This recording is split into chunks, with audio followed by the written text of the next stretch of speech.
A leader's 30. The 4 keys to leading your first 30 days on the job.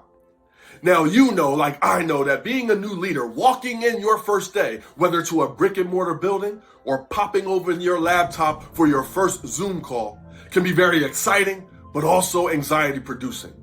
And believe me, you feel that way as a leader, so does your team. Now, knowing your team, some people are excited to have a new leader. Some people can care less. And some people may be very bitter because you took their position. So these 4 keys will help you to connect, build, and especially become elite as a team, as an organization, and satisfying customers along the way. So what are the 4 keys? We want to gather your team. Not now and observe. Regather your team. And then lastly, meetings with your team. So let's get the shovel out to go a little bit deeper. First thing is so important, to gather your team. And this does not happen by accident. Remember, you knew when your first day was. The person that hired you knows when your first day was. And hopefully your people know when your first day is. So have a preset date and time for that meeting, your first day. That's mandatory. And in that gathering meeting, we want to thank people for their effort. Whether you're walking into the best team in the world or the worst team with the worst morale, find something positive, because the fact that you are walking into a job means that somebody's done something good enough to still have jobs. So find something and thank them for their efforts. Introduce yourself and say something professionally or personally about yourself and where you're coming from. It's also imperative to wrap it up like this. As with any change, there may be some things coming that we're going to add or subtract or fine-tune to what's already great here so we can be elite, stay elite, or become elite. However, I don't think it's fair for me to introduce anything new right now.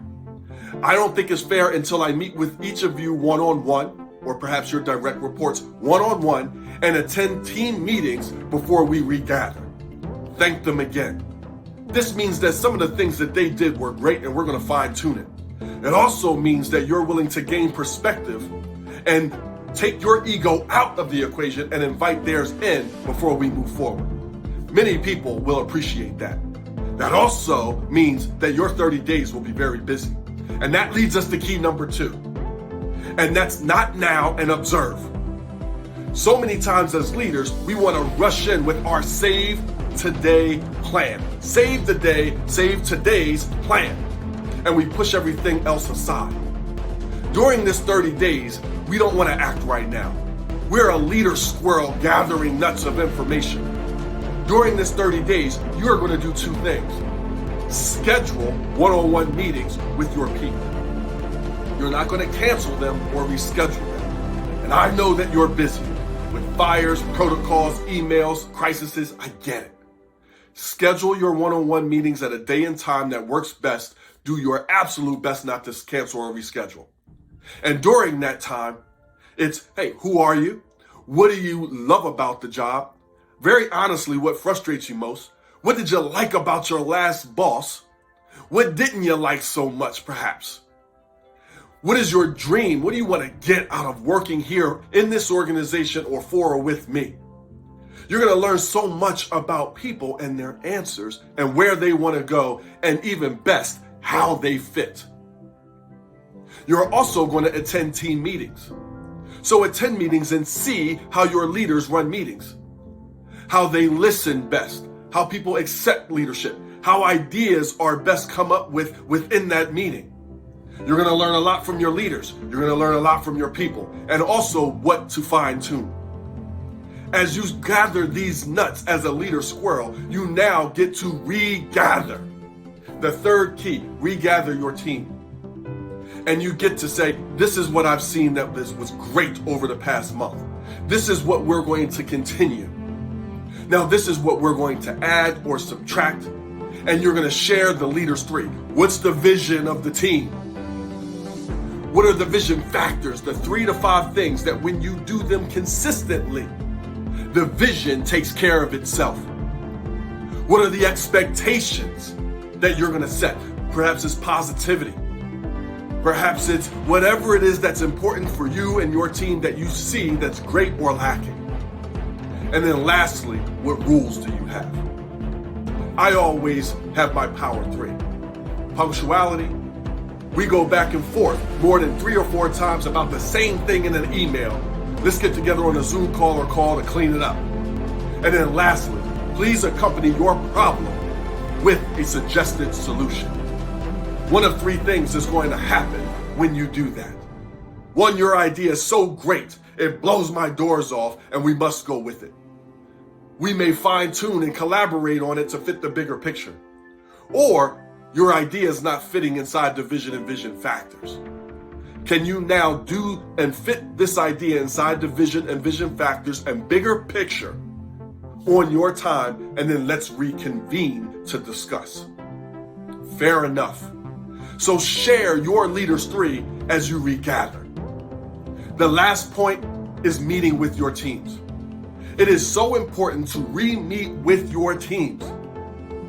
Think about it. If you got your whole organization or team together and you said your company's mission statement 1 time, how much impact do you think that would have? Re-meet with your teams after you regather. Share and instill your leaders 3. Understand what they love about their team, their ideas for fine-tuning their team, and understanding what their leaders 3 are. The leaders under you may not have the exact same leaders 3 that you do, and they don't need to. However, they must all align, and it's your job as the big boss, as the leader, to know that they know what their big 3 is, that you know what it is, and continue the one-on-one meetings so leaders build other leaders. Guys, that is your Leaders 30, your first 30 days of leadership. I don't promise that it'll be easy, because leadership is not for the faint of heart. Do these 4 keys and watch how you connect, bond, and build your team to become not only an elite team, but elite organization and elite in your customer satisfaction. Because at the end of the day, results is what leadership is all about as well. Guys, I hope that you enjoyed this. I hope that this resonated with you. And if you like this, you're going to love everything at youevolvingnow.com. Click up above or down below, depending on where you're watching it, to find out more. Connect with me, and I look forward to being of value and impact for your organization, for your leaders, your employees, and your teams with my speaking engagements, trainings, online programs, and more. Guys, thanks so much, and until next time, enjoy your evolution.